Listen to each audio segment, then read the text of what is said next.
কেমন আছেন সবাই? আশা করতেছি সবাই ভালো আছেন। তো এখানে যে বিষয়টা ছিল সেটা হচ্ছে কম্পিউটারে আপনার কিবোর্ড টাইপিং এর যে নিয়ম কানুন সেটা নিয়ে কিছু আলোচনা করেছি। তো ওইখান থেকে কিছু আলোচনা করতেছি। ফারুক ভাই কি আরো নতুন কিছু আমাকে অ্যাডজাস্ট করার জন্য বলবেন নাকি দিবেন কিছু? আচ্ছা, ফারুক ভাই কিছু একটা আর্ট করে দেখানোর চেষ্টা করতেছেন কিনা বুঝতে পারতেছি না।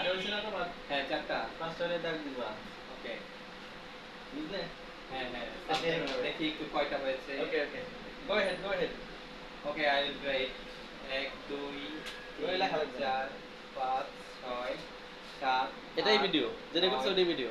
10 11 12 13 14, একটা হয়তো আপনি ভুলে গিয়েছেন, 15। যাই হোক, আমাদের অলরেডি 4টা কমপ্লিট হয়েছে। তো ফারুক ভাই আমাকে অ্যাডজাস্ট করে দিয়ে গেল, আমরা যেটাই ছিলাম সেটাই ফিরে আসি।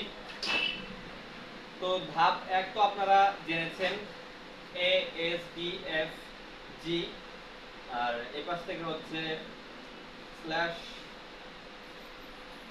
এল K H, L K J H, sorry, L K J H.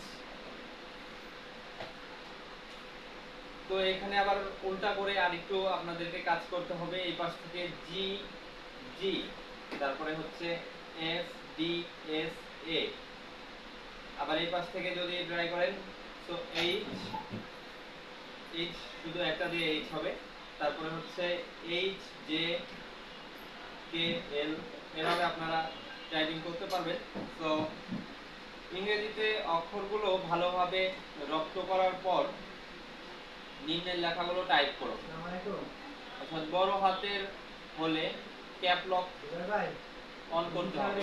বড় হাতের যদি আপনারা লিখতে চান তাহলে কিন্তু আপনাদেরকে আপনার বাম হাতের পাশে যে দেখতে পাচ্ছেন ক্যাপ লক, বাম হাতের পাশে বড় করে আপনারা শিফট এর উপরে এর যে আপনারা প্রথমে এ চাপবেন, এর থেকে আরেকটু বামে সরে গেলে দেখতে পাবেন হচ্ছে ক্যাপ লক।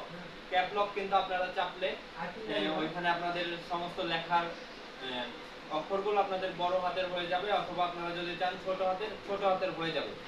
তো ক্যাপ লক করলে মূলত আপনার হচ্ছে লেটার আপনি যেটা লিখবেন, অক্ষরগুলো আপনার যেরকম চাবেন, ছোট হাতের চাইলে ছোট হাতের হবে, বড় হাতের চাইলে বড় হাতের হবে। তো ক্যাপ লক চেপে আপনারা পুনরায় আবার এ এস ডি এফ জি, তারপর হচ্ছে এইচ জে কে এল স্ল্যাশ ইত্যাদি আপনারা কিন্তু টাইপিং করতে পারবেন। তো আমার